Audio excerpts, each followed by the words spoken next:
धन्यवाद नीरज जी।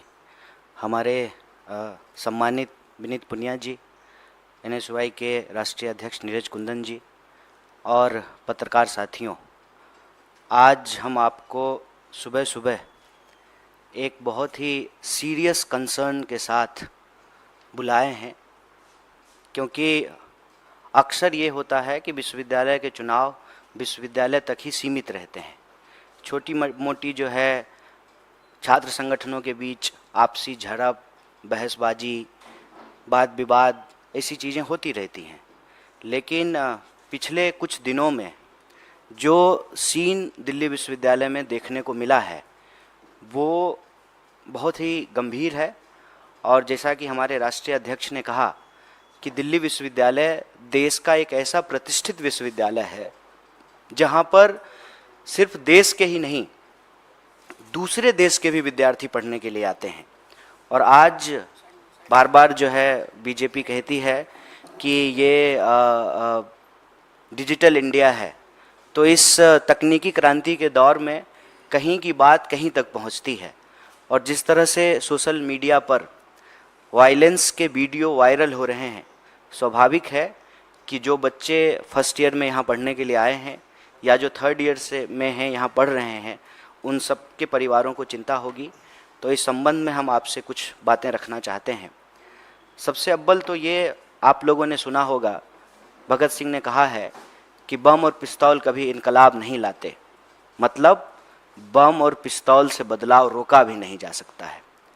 ये जो दिल्ली विश्वविद्यालय का चुनाव हो रहा है, इसकी सबसे बड़ी खास बात यह है कि ऐसा शायद पहली बार हो रहा है कि थर्ड ईयर के स्टूडेंट भी फर्स्ट टाइम वोटर हैं और फर्स्ट ईयर के स्टूडेंट तो फर्स्ट टाइम वोटर हैं ही। ऐसे सिचुएशन में जिस तरीके से शासन प्रशासन के द्वारा एक खास संगठन को, एक खास तरह की विचारधारा को पोषित करने वाले लोगों को जो एक पावर का मिसयूज करके प्रोटेक्शन दे रही है, तो कहीं ना कहीं जिनके अंदर हिंसा की प्रवृत्ति है, गुंडागर्दी की प्रवृत्ति है, उनको बल मिल रहा है। और वो लगातार जो एक गौरवशाली चीज़ है भारत में, 750 से ज़्यादा पब्लिक यूनिवर्सिटी है, गिने चुने विश्वविद्यालय में चुनाव होते हैं, उसमें से दिल्ली विश्वविद्यालय एक है।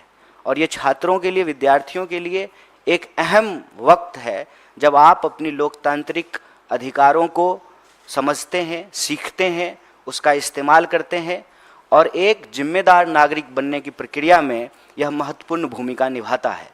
ऐसे में इस पूरी की पूरी प्रक्रिया को डिस्टर्ब क्यों किया जा रहा है, यह हमको समझना चाहिए। मैं आपकी सूचना के लिए कुछ चीज़ें यहाँ बता देना चाहता हूँ। जैसा कि अध्यक्ष जी ने बताया कि 3 साल के बाद चुनाव हो रहे हैं और आपने देखा कि कोरोना में सब ने अपनों को खोया। कोरोना जो है एक गंभीर चुनौती थी, लेकिन कोरोना जो है कब महामारी है और कब बहाना है, ये सरकार अपने तरीके से तय करती है। तमाम तरह के जो है चुनाव हुए देश में, लेकिन विश्वविद्यालयों के चुनाव को रोक दिया गया। खैर, अब जब चुनाव हो रहे हैं, ये एक स्वागत योग्य कदम था और इसका हमने एनएसयूआई की तरफ से स्वागत भी किया। लेकिन जब से यह प्रक्रिया शुरू हुई है, इनकी कुछ चीज़ों पर अगर आप गौर करेंगे, सबसे पहले तो नॉमिनेशन और इलेक्शन का एक नोटिफिकेशन विश्वविद्यालय प्रशासन के द्वारा जारी किया गया, जिसमें कहा गया कि 12 तारीख को नॉमिनेशन होगा। और आप सब लोगों ने देखा होगा कि फिर एक और नोटिस आई और नॉमिनेशन का डेट जो है वो 12 से 14 कर दिया गया। यह जो नोटिफिकेशन आया, इसमें एक और चीज़ पे हम आपका ध्यान आकर्षित करना चाहते हैं कि कोरोना के आधार पर इस बार दिल्ली विश्वविद्यालय में जो लोग चुनाव लड़ रहे हैं, उनको 2 साल का एज रिलैक्सेशन दिया गया, 3 साल का। और ये जो रिलैक्सेशन है, ये रिलैक्सेशन एक खास संगठन को फायदा पहुंचाने के लिए दिया गया। क्यों? क्योंकि विश्वविद्यालय के जो और स्टेक होल्डर्स हैं, चाहे वो कर्मचारी हों, चाहे वो टीचर हों, चाहे स्टूडेंट्स हों, उनके बीच में इस बात को लेकर के कोई जानकारी नहीं थी। मतलब बहुत ही आर्बिट्ररी तरीके से जो है यह नोटिस लाया गया। खैर, अगर विद्यार्थियों को कोई भी लाभ मिल रहा है तो हम उसका स्वागत करते हैं। उसके बाद हमने क्या देखा कि एबीवीपी कुछ भी करे उसको खुली छूट है। मतलब पुलिस की मौजूदगी में दूसरे संगठनों के, खास करके जैसा कि आप जानते हैं दिल्ली विश्वविद्यालय के चुनाव और दिल्ली विश्वविद्यालय में एक एक विद्यार्थी इस बात को जानता है कि एबीवीपी का पिछले 4 सालों की जो अराजकता है उस पर कोई पूर्ण विराम लगा सकता है तो वह एनएसयूआई है। तो खास करके एनएसयूआई के जो वर्कर हैं, जो लोग एनएसयूआई के लिए प्रचार कर रहे हैं, समर्थक हैं, उनको डिस्टर्ब किया जाना शुरू हुआ। वो सामान्य तौर पे अगर अपने कॉलेज में हैं, कॉलेज के बाहर हैं, तो जो है उनकी अवैध गिरफ्तारियां शुरू हुई, पोस्टर फाड़े गए। और ये बात हम सिर्फ चुनाव के कॉन्टेक्स्ट में नहीं कर रहे हैं। पिछले कुछ दिनों में अगर आप देखेंगे तो लगातार दिल्ली विश्वविद्यालय में एबीवीपी के समर्थक या एबीवीपी के लोग खुलेआम हिंसा करते हुए, गुंडागर्दी करते हुए पाए जाएंगे। आप सब लोगों ने भी देखा होगा कि किस तरीके से वो कॉलेज का गेट तोड़ रहे हैं, किस तरीके से जो है गर्ल्स हॉस्टल में ज़बरदस्ती गेट के ऊपर चढ़ करके घुस रहे हैं, किस तरीके से जो गर्ल्स कॉलेज का फेस्ट है उसमें घुस करके डिस्टरबेंस कर रहे हैं, किस तरीके से आम विद्यार्थियों को परेशान किया जा रहा है, डराया जा रहा है, धमकाया जा रहा है। चुनाव प्रचार करने के नाम पर जो गर्ल स्टूडेंट हैं उनके साथ छेड़छाड़ जैसी स्थिति जो है पैदा की जा रही है। तो ये जो पूरा का पूरा वातावरण है वो दिल्ली विश्वविद्यालय की प्रतिष्ठा को कलंकित करता है। यह एक गौरवशाली विश्वविद्यालय है और जैसा कि हमने आपको कहा कि डिजिटल वर्ल्ड में हर जगह की बात हर जगह पहुंचती है, तो ये हमारे देश के मान सम्मान से जुड़ा हुआ सवाल है।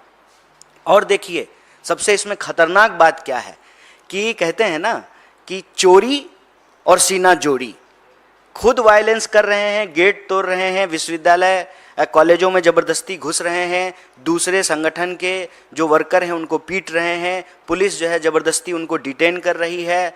और वही लोग जो है मीडिया को यह भ्रमित करने का प्रयास करते हैं कि एनएसयूआई के लोगों ने वायलेंस किया। तो मैं आप सबके माध्यम से कहना चाहता हूँ, मैं एनएसयूआई का राष्ट्रीय प्रभारी हूँ। भारतीय राष्ट्रीय कांग्रेस ने यह जिम्मेवारी हमको दी है।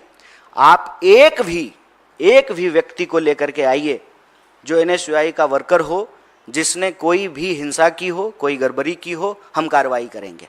यह पूरी तरह से झूठ है। और जैसा कि हमने आपको कहा कि हम विश्वविद्यालय के मामले को विश्वविद्यालय तक ही रखना चाहते थे। अनावश्यक तौर पे जो बच्चे यहाँ पढ़ने के लिए आए हैं, उनके माँ बाप जो गाँव में हैं और दूसरे शहरों में हैं, हम उनके मन में भय का वातावरण नहीं पैदा करना चाहते थे। लेकिन यह जो हमारी भलमनसाहत है, इंसानियत है, इसको यह हमारी कमजोरी समझते हैं। तो हम उनको कहते हैं कि हम कमज़ोर नहीं हैं, आपसे डरते नहीं हैं। हमारे नेता ने कहा है डरो मत, कल भी पार्लियामेंट में कहा है, तो हम डरने वाले नहीं हैं। आपकी गुंडागर्दी का एक एक जवाब जो है दिल्ली विश्वविद्यालय के विद्यार्थी आपको देने वाले हैं 22 तारीख को जो मतदान होने वाला है। और इसमें हम कह रहे हैं कि गुंडागर्दी को गहरी चोट, एनएसयूआई को पैनल वोट। पूरा जो हमारा पैनल है 4165, पूरे पैनल को हर कॉलेज में, हर वर्ग, हर क्षेत्र, हर समुदाय, हर लिंग के लोग जो है वो समर्थन कर रहे हैं। और यही वजह है कि सब कुछ होने के बावजूद, धन दौलत, गोला बारूद, सरकार, शासन प्रशासन, सब कुछ होने के बाद और दुनिया का सबसे बड़ा संगठन होने का दावा करने के बाद भी जो है उनको हार से डर लग रहा है। लेकिन हम उनको कहना चाहते हैं चाहे कुछ भी हो जाए, हम दिल्ली विश्वविद्यालय के भीतर जो शिक्षा का माहौल है उस माहौल को हम बिगड़ने नहीं देंगे। शांति, सत्य, भाईचारा और लोगों के लिए शिक्षा का बुनियादी अधिकार, इसको हम सुरक्षित करेंगे। शिक्षा जो है वो हमारे लिए हमारा संवैधानिक बुनियादी अधिकार है। इसीलिए हम कहते हैं कि सबकी सस्ती अच्छी पढ़ाई हमारा बुनियादी अधिकार है। इसको हम किसी भी सूरत में जो है रोकने नहीं देंगे। और यह जो पूरा का पूरा वातावरण विश्वविद्यालय के अंदर बनाया गया है, इस वातावरण के खिलाफ भी जिस तरीके से हम देश के भी अन्य मुद्दों पर बढ़ चढ़ करके बोलते हैं, कैंपस के भीतर जो यह परिस्थिति एबीवीपी ने पैदा की है उसके खिलाफ भी हम बोलेंगे। और आपकी जानकारी के लिए बता दूं कि कल भी एक मेट्रो स्टेशन के बाहर जो हमारे पूर्वोत्तर के छात्र हैं उनके ऊपर नस्लीय टिप्पणी करके उनको जो है उनके ऊपर हमला किया गया। जानलेवा हमला किया गया। और आप अगर इस बात की तफ्सीस करना चाहते हैं तो आप विश्वविद्यालय जाकर के घूम करके देख लीजिए। आप जो है थाने में तो आपको कोई रिपोर्ट मिलेगी नहीं, क्योंकि जब पुलिस की मौजूदगी में ही, उनकी जो है उपस्थिति में यह कार्रवाई हो रही है, तो आपको ऐसा नहीं मिलेगा। और ये अलग अलग तरीके से, खास करके जो पूर्वांचल के विद्यार्थी हैं, जो पूर्वोत्तर के विद्यार्थी हैं, जो दक्षिण भारत के विद्यार्थी हैं, खास करके जो है उन विद्यार्थियों को ये डरा रहे हैं। और मैं तो कहता हूँ कि इनका इतिहास यही है। इसीलिए एबीवीपी जो लिखती है ना, ज्ञानशील एकता, दरअसल ये है अज्ञान अश्लील अराजकता। और यह बात जो है मैं आपको उदाहरण के साथ दे सकता हूँ। और साल भर 2 साल की बात तो छोड़ दीजिए, पिछले 1 महीने में जो है जितनी गुंडागर्दी और वायलेंस की घटनाएं एबीवीपी के लोगों ने की है, यह बहुत ही शर्मनाक है। और इसकी जिम्मेवारी जो है सरकार में बैठे हुए लोगों को लेना पड़ेगा, प्रशासन में बैठे हुए लोगों को लेना पड़ेगा। और वह जो कह रहे हैं कि एनएसयूआई के लोगों ने किया है, तो एक प्रश्न आप सबको भी पूछना चाहिए। मैं मीडिया के साथियों से आग्रह करता हूं कि गृह मंत्री उनका, दिल्ली पुलिस उनके अंदर में, दिल्ली विश्वविद्यालय का प्रशासन उनके अंडर में, यहाँ पर जो है एलजी उनके हैं, देश में सरकार उनकी है, पूरा का पूरा जो है उनकी हेजमनी है। उस वक्त जो है वो अपने वायलेंस को जस्टिफाई करने के लिए अनर्गल और झूठे आरोप लगा रहे हैं। हम आप सबके माध्यम से दिल्ली विश्वविद्यालय के विद्यार्थियों को और देश को भी, क्योंकि दिल्ली विश्वविद्यालय का सवाल अब सिर्फ विश्वविद्यालय का सवाल नहीं है, ये देश और समाज का भी सवाल है। हम आप सबसे यह आग्रह करते हैं और आपको आश्वस्त करते हैं कि आप धैर्य रखें। कोई भी परिस्थिति हो जाए, जो हमारा विचार है, जो हमारा एजेंडा है, उससे हम 1 इंच पीछे नहीं हटेंगे। और एजेंडा हमारा ये है कि इस बार, पहली बार मैं आपको ये कहना चाहता हूँ कि दिल्ली विश्वविद्यालय में विमेंस एजेंडा लाया गया है।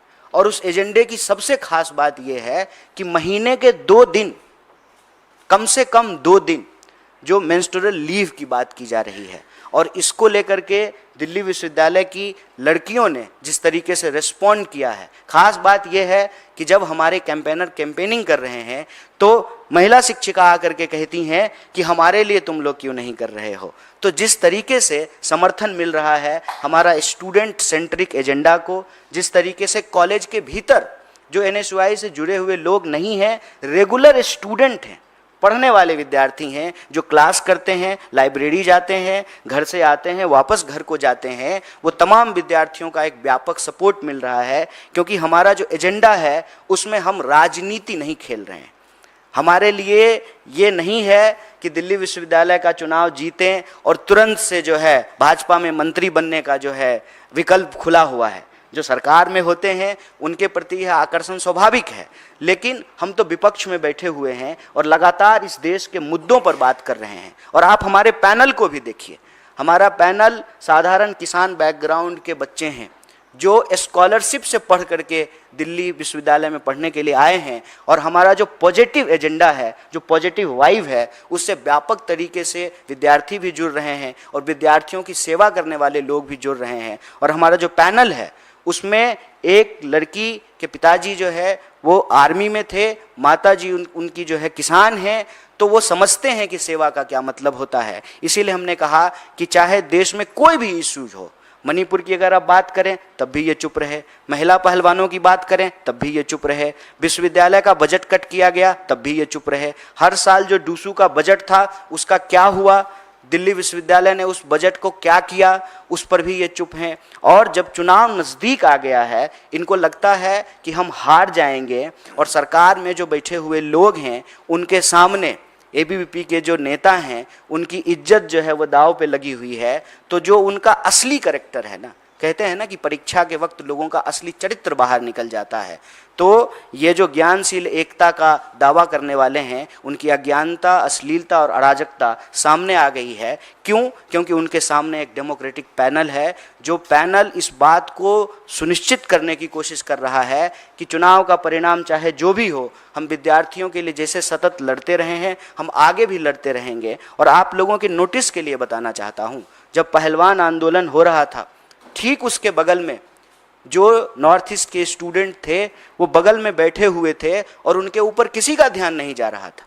लेकिन विद्यार्थी लगातार इस देश में होने वाले किसी अन्याय को लेकर के जितनी उनकी क्षमता है वो आवाज़ को उठाते हैं। वो कहानी आप सब लोगों ने सुना है कि एक कोयल जो है अपने चोंच में पानी लेकर के आग बुझाने की कोशिश कर रही है, किसी का ध्यान आकर्षित नहीं हुआ। और उस किसान आंदोलन में जो हमारा पैनल के कैंडिडेट हैं वो बढ़ चढ़कर हिस्सा लेते थे, पहलवान आंदोलन में बढ़ चढ़ करके हिस्सा लेते थे, और उन्होंने ये देखा कि मणिपुर के लोगों के साथ किस तरह से अत्याचार होता है। फिर एनएसयूआई ने उसको सवाल बनाया, और ये दुखद भी है और आश्चर्यजनक भी कि जब तक वो एक विचलित करने वाला वीडियो नहीं आया तब तक देश और दुनिया का ध्यान मणिपुर पे आकर्षित नहीं हुआ। तो ये सब सवाल उठाने के चलते जानबूझ करके, खास करके जो पूर्वोत्तर का समर्थन, पूर्वांचल का समर्थन मिल रहा है, जो नॉर्थ ईस्ट के स्टूडेंट हैं, उत्तर पूर्व के विद्यार्थी जो उनका समर्थन मिल रहा है, साउथ के जो संगठन है, मैं आपकी जानकारी के लिए बता दूं, जो मैत्रेयी ऑर्गेनाइजेशन है केरला का, उसका जिस तरीके से समर्थन मिल रहा है, तो एबीपी कहीं ना कहीं घबराई हुई है और जो हमारा पॉजिटिव एजेंडा है, मैं बार बार कह रहा हूँ, उसको डिरेल करने की कोशिश कर रही है। तो हम बार बार कहते हैं कि वो सब कुछ, तमाम कुछ लगा लें, पूरी ताकत लगा लें। एक तरफ शासन और प्रशासन है, सरकार है, और दूसरी तरफ विद्यार्थी हैं, और विद्यार्थियों का यह प्रथम धर्म है कि वो शिक्षा के बुनियादी अधिकार की रक्षा करें, और सरकार का भी यह कर्तव्य है कि वह शिक्षा देने का काम करे। अगर इसमें कोई बाधा उत्पन्न की जा रही है तो उसके खिलाफ हम मुखरता से लड़ रहे हैं, लड़ेंगे, क्योंकि हमारा यह मानना है कि अगर जेएनयू में 10 रुपये में लोग पढ़ सकते हैं तो उसी पढ़ाई के लिए दिल्ली विश्वविद्यालय में 70,000 रुपया क्यों लिया जा रहा है? शिक्षा जब हमारा बुनियादी अधिकार है तो वह बुनियादी अधिकार हमसे क्यों छीना जा रहा है? जब प्रगति की, विकास के बड़े बड़े प्रचार किए जा रहे हैं तो उस प्रचार में हम विद्यार्थियों का भविष्य कहाँ है? इस देश के नौजवानों का भविष्य कहाँ है? जब सबसे प्रतिष्ठित विश्वविद्यालय में, देश की राजधानी में, जहां पूरा का पूरा शासन प्रशासन बैठा हुआ है, उसके नाक के नीचे दिन दहाड़े विद्यार्थियों के साथ अगर हिंसा हो रही है तो यह बड़ा ही शर्मनाक है। और इसी बात को आप लोगों के संज्ञान में लाने हेतु, और जो लोग आपके माध्यम से, देश के लोग इसको देख रहे हैं, उनके संज्ञान में लाने के लिए यह प्रेस कॉन्फ्रेंस किए हैं। और हम विद्यार्थियों को भी और अभिभावकों को भी यह आश्वस्त करते हैं कि सब कुछ होने के बावजूद, पूरा का पूरा ताकत लगाने के बावजूद, जो हमने कहा कि भगत सिंह ने कहा है कि बम और पिस्तौल इनकलाब नहीं लाता, तो बम और पिस्तौल जो है वो बदलाव को रोक भी नहीं सकता है। दिल्ली विश्वविद्यालय एक नई करवट ले रहा है और शांतिपूर्ण तरीके से, सौहार्दपूर्ण तरीके से सबकी सुरक्षा को सुनिश्चित करते हुए, चाहे वो महिला हो या पुरुष हो, चाहे वो पूर्वांचल के स्टूडेंट हों या नॉर्थ ईस्ट के स्टूडेंट हों, साउथ के हों, भारत के किसी भी इलाके से आए हुए जो विद्यार्थी हैं, उनको कोई नुकसान नहीं पहुंचने देंगे। और एनएसयूआई का एक एक कार्यकर्ता आखिरी दम तक विश्वविद्यालय का माहौल ठीक बना करके रखेगा। और हम पूरी ईमानदारी से, जिस तरीके से स्टूडेंट्स एजेंडा बनाए हैं, स्टूडेंट्स से फीडबैक लेकर के बनाए हैं, महिलाओं से फीडबैक लेकर के बनाए हैं, इस पॉजिटिव वाइब के साथ, इस पॉजिटिव एजेंडे के साथ हम चुनाव में जाएंगे। और हमको पूरा भरोसा है कि आगामी 22 तारीख को, यानी कल, जो हमारा पैनल है किसानों का, जवानों का और इस देश में संविधान के जो मूल्य हैं उसको रक्षा करने का, यह पैनल जरूर जीतेगा। इसीलिए हमने कहा है कि ये पैनल है जय जवान का, जय किसान का, जय संविधान का। और जो हमारा पैनल नंबर है 4165, ये विक्ट्री होगी, और ये विक्ट्री होगी ये स्टूडेंट्स की, और ये हार होगी सरकार की अराजकता की। यही बात मैं आप सबसे साझा करना चाहता था। आप सब लोग बिल्कुल शॉर्ट नोटिस पे यहाँ आए और सुबह सुबह आए, पार्लियामेंट भी चल रहा है, फिर भी आपने जो है विद्यार्थियों के एजेंडे को, दिल्ली विश्वविद्यालय के एजेंडे को महत्वपूर्ण समझा। इसके लिए हम आपका शुक्रिया अदा करते हैं। बहुत बहुत शुक्रिया, धन्यवाद। पूर्वांचल से आते हैं, दिल्ली विश्वविद्यालय में पूर्वांचल की जनसंख्या सबसे ज़्यादा है स्टूडेंटों की, क्योंकि मैं भी पढ़ा लिखा उसी जगह से हूँ। तो क्या पूर्वांचल के लिए एनएसयूआई, पूर्वांचल के जो स्टूडेंट एनएसयूआई को क्यों वोट दें? क्या उनकी देखरेख के लिए आप लोग कुछ करते हैं? देखिए, आपने बिल्कुल ज़रूरी सवाल पूछा है कि और ये सवाल मुझे विश्वविद्यालय के जो विद्यार्थी हैं उनके द्वारा भी कई बार जो है सुनने को मिला है। खास करके जब मैं पूर्वांचल के विद्यार्थियों की एक मीटिंग लेने के लिए गया था, नॉर्थ ईस्ट के स्टूडेंट की मीटिंग लेने के लिए गया था, तो उन्होंने अपने कंसर्न और अपने सवाल हमारे सामने रखे हैं, वही जो है हम आपके बीच ला करके प्रस्तुत किए हैं। तो मैं आपको बता दूं कि बतौर प्रभारी जब हम NSUI में हैं तो यह बात जो कही गई है या फैलाई गई है, मैं समझता हूं कि वो झूठ है कि NSUI को पूर्वांचल के लोग जो है समर्थन नहीं कर रहे हैं। मैं आपकी जानकारी के लिए बता दूं कि जिन जिन पूर्वांचल के विद्यार्थियों का टिकट ABVP ने धनबल और बाहुबल के चलते काटा है, वो तमाम विद्यार्थी समूहों में आज हमारे साथ जुड़े हैं, हमारे साथ प्रचार कर रहे हैं। और यही वजह है कि ABVP बौखलाहट में उन विद्यार्थियों को डरा रही है, उनको हॉस्टलों से निकाल करके कहीं और, मुझे नहीं मालूम कि इसकी क्या सच्चाई है, ये आपको पुलिस प्रशासन से पूछना पड़ेगा, कि उनको डरा रही है, उनको विश्वविद्यालय के चुनावी प्रक्रिया से दूर करने की कोशिश कर रही है। तो हमारा मानना है कि पूर्वांचल के विद्यार्थियों में एक संदेशा है, और वो संदेशा ये है कि NSUI सिर्फ चुनाव में ही नहीं, चुनाव के बाद भी हमारी सुरक्षा के लिए, हमारे विश्वविद्यालय की बेहतरी के लिए और हमारे अधिकार के लिए पूरी मुस्तैदी से खड़ा रहेगी। और यह जो हमारा प्रॉमिसिंग कमिटमेंट है, इस कमिटमेंट के चलते ही भारी समर्थन पूर्वांचल के विद्यार्थियों को हमको मिल रहा है, और पूरा भरोसा है कि कल भारी संख्या में पूर्वांचल के विद्यार्थी जो है हमको अपना समर्थन देंगे। जिस तरीके का पैनल लेफ्ट ने दिया है, चाहे SFI हो, ऐसा प्रतीत होता है कि ABVP से तो नहीं, लेकिन आपसे कोई मुकाबला, आपको लगता है उनके पैनल से आपको नुकसान होगा, और कैसे काउंटर करेंगे? नाम आपने भी देखे, हमने भी देखे, ऐसा प्रतीत तो नहीं होता ABVP से फाइट है, लगता है NSUI को हराने का टारगेट है। देखिए, मैं छोटी मुंह बड़ी बात नहीं करना चाहता हूँ। मैं चाहता हूँ कि हमारी बातचीत तथ्यों पर आधारित हो। आप रैंडम किसी कॉलेज में चले जाइए, बिल्कुल रैंडम सैंपलिंग कर लीजिए, किसी भी कॉलेज में चले जाइए, किसी भी हॉस्टल में चले जाइए, किसी कर्मचारी से पूछ लीजिए, विश्वविद्यालय प्रांगण में जो दुकान चलाने वाले दुकानदार हैं उनसे पूछ लीजिए, हर कोई कहेगा कि ये चुनाव NSUI वर्सेज ABVP की है। एक तरफ ABVP के पीछे सरकार की ताकत है, दूसरी तरफ NSUI के पीछे दिल्ली विश्वविद्यालय के आम विद्यार्थियों की ताकत है। इसमें कोई तीसरी बात है ही नहीं। इसीलिए यह सीधी बात है कि जो ABVP को हराना चाहते हैं वो NSUI को अपना विकल्प मानते हैं, और जो ABVP को जिताना चाहते हैं वो ABVP को अपना विकल्प मानते हैं। तो इसमें जो है कहीं कोई लाग लपेट नहीं है, कहीं कोई धरी धोखा नहीं है, सीधी लड़ाई है, और इस सीधी लड़ाई में जो सरकार वर्सेज विद्यार्थी है, जीत विद्यार्थियों की होगी।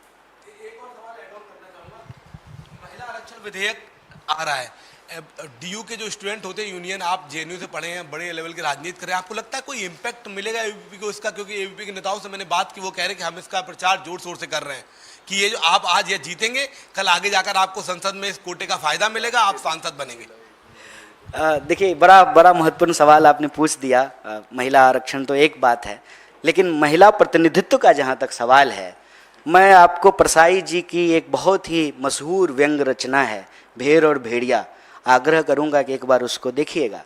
अगर भेड़ जो है, भेड़िए भेड़ों की तरह मुंह में घास दबा दें तो घास नहीं खाने लगते हैं।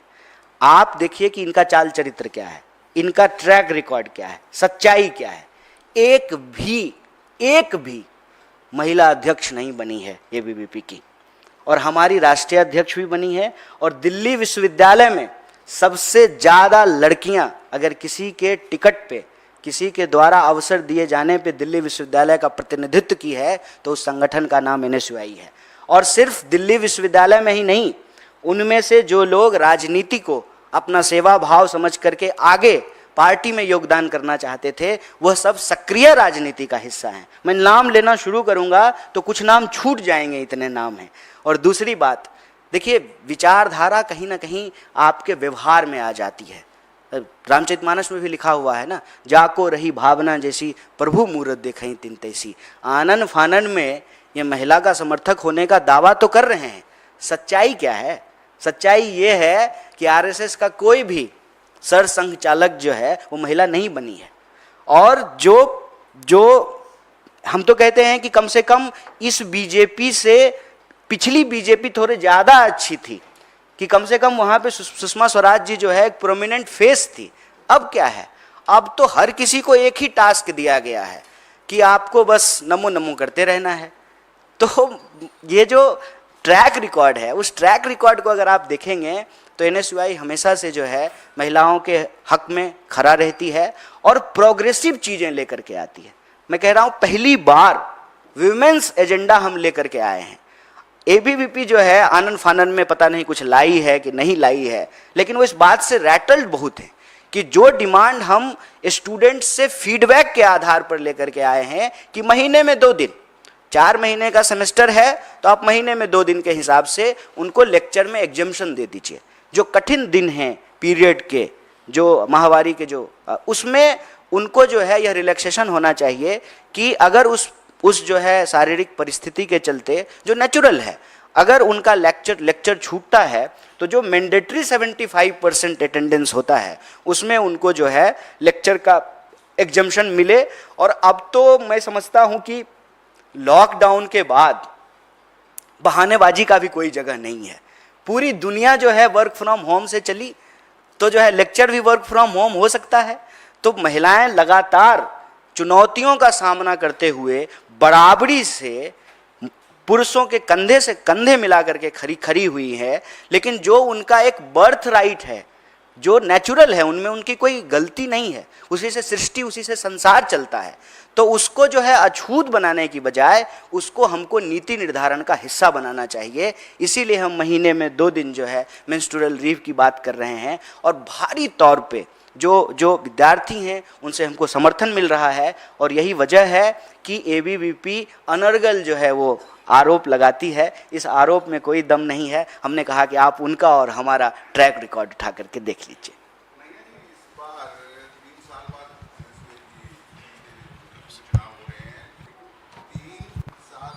इस बार के चुनाव में देखने को मिल रहा है जिस तरह के विजुअल्स वायरल हो रहे हैं, वायलेंट कुछ ज़्यादा है। यहाँ तक कि तमंचे तक लहराते हुए लोग नज़र आ रहे हैं, स्टूडेंट्स नज़र आ रहे हैं। क्या कारण है, क्या? देखिए, बिल्कुल आपने ठीक बात कहा और यही हमारे आज की प्रेस वार्ता का मुख्य बिंदु भी है। इसी बात को हाईलाइट करने के लिए हम आप सबको आमंत्रित किए, आप आए। एक बार फिर से आपका शुक्रिया। और मैं कहता हूँ कि यह जो पूरी की पूरी परिस्थिति है, इसका डिजाइन हमको समझना पड़ेगा।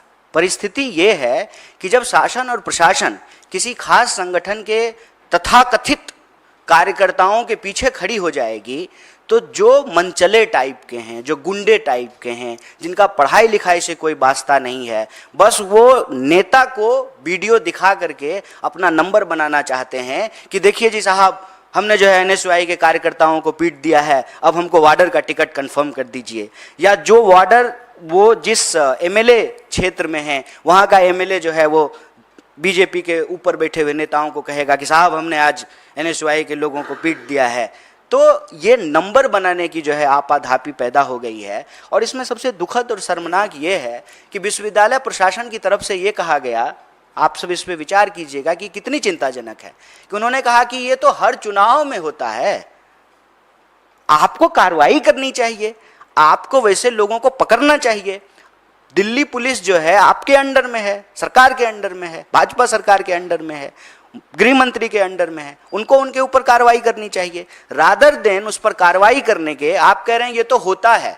और सोशल मीडिया की वजह से आज चीज़ें वायरल हो जाती है। मतलब चीज़ें वायरल हो जाना दिक्कत की बात है या हिंसा का हो जाना दिक्कत की बात होनी चाहिए? ये शासन और प्रशासन का फेलियर है। तो मैं समझता हूँ कि यह एक बहुत ही गंभीर विषय है और इस पे हम लोग जो है गंभीरता से मतलब कहते हैं एट मोस्ट कंसर्न, उसकी के तहत जो है हम आपसे बातचीत के लिए आए हैं। और आपको भी और आपके माध्यम से पूरे देश को यह आश्वासन दिलाना चाहते हैं कि इनकी गुंडागर्दी का जवाब दिल्ली विश्वविद्यालय के विद्यार्थी देने में सक्षम है। इसीलिए हमने कहा कि गुंडागर्दी पर गहरी चोट, एनएसयूआई को पैनल वोट। हम एक एक विद्यार्थियों की सुरक्षा सुनिश्चित करेंगे और कैंपस का जो माहौल है किसी भी सूरत में इसको बिगड़ने नहीं देंगे। और शासन प्रशासन और सरकार का जो यह गठजोड़ है उसको विद्यार्थी जो है वो परास्त करेंगे।